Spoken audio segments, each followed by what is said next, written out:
Αποδέχτηκα την εντολή του Προέδρου της Δημοκρατίας μετά από πρόταση των πολιτικών αρχηγών να σχηματίσω κυβέρνηση ευρύτερης συνεργασίας. Επειδή πιστεύω ότι όλοι πρέπει να συμβάλλουμε στην αντιμετώπιση της κρίσης και στην ανόρθωση της ελληνικής οικονομίας. Θέλω πρώτα να ευχαριστήσω τον Πρόεδρο της Δημοκρατίας και τους πολιτικούς αρχηγούς για την εμπιστοσύνη στο πρόσωπό μου.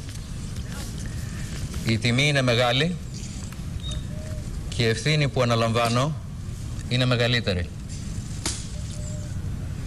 Δεν είμαι πολιτικός, αλλά έχω αφιερώσει το μεγαλύτερο τμήμα της επαγγελματικής μου ζωής στην άσκηση οικονομικής πολιτικής τόσο στην Ελλάδα όσο και στην Ευρώπη. Η ελληνική οικονομία εξακολουθεί να αντιμετωπίζει τεράστια προβλήματα παρά τις μεγάλες προσπάθειες που έχουν γίνει για τη δημοσιονομική εξυγίανση και τη βελτίωση της ανταγωνιστικότητας. Η Ελλάδα βρίσκεται σε ένα κρίσιμο σταυροδρόμι. Οι επιλογές που θα γίνουν ως προς την πορεία της και ως προς την πολιτική που θα εφαρμοστεί θα έχουν καθοριστική σημασία για την ευημερία του ελληνικού λαού.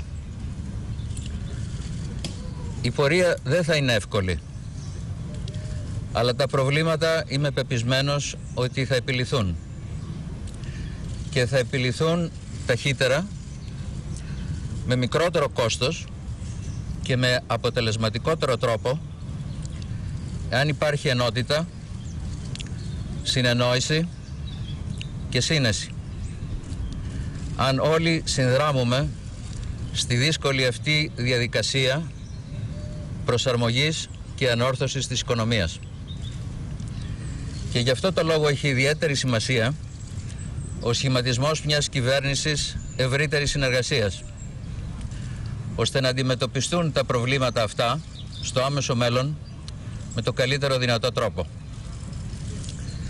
Η νέα κυβέρνηση είναι μεταβατική. Έχει ένα συγκεκριμένο έργο που πρέπει να επιτελέσει. Το κύριο έργο της είναι η υλοποίηση των συμφωνιών της Συνόδου Κορυφής των ηγετών της Ευρωζώνης της 26ης Οκτωβρίου 2011, καθώς και η εφαρμογή της οικονομικής πολιτικής που συνδέεται με τις αποφάσεις αυτές.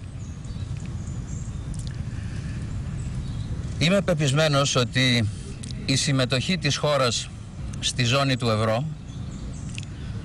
αποτελεί εγγύηση νομισματικής σταθερότητας. Είναι συντελεστής οικονομικής ευημερίας και η συμμετοχή της χώρας στη ζώνη του ευρώ, παρά τις δυσχέρειες που αντιμετωπίζονται, θα διευκολύνει την προσαρμογή της οικονομίας και την ανάπτυξή της. Και πρέπει όλοι να είμαστε αισιόδοξοι για το τελικό αποτέλεσμα, εφόσον είμαστε ενωμένοι και συνεργαστούμε συστηματικά και στενά για την επίτευξη των στόχων αυτών. Τέλος, θα ήθελα να διευκρινίσω ότι δεν τέθηκαν όροι προς κανένα πολιτικό αρχηγό. Ευχαριστώ για την προσοχή σας και δεν άκουσα. Δεν έχει προσδιοριστεί ακριβής χρόνος, αλλά υπάρχει ως σημείο αναφοράς το πλαίσιο αρχών, το οποίο διατυπώθηκε στην προηγούμενη συνάντηση των πολιτικών αρχηγών.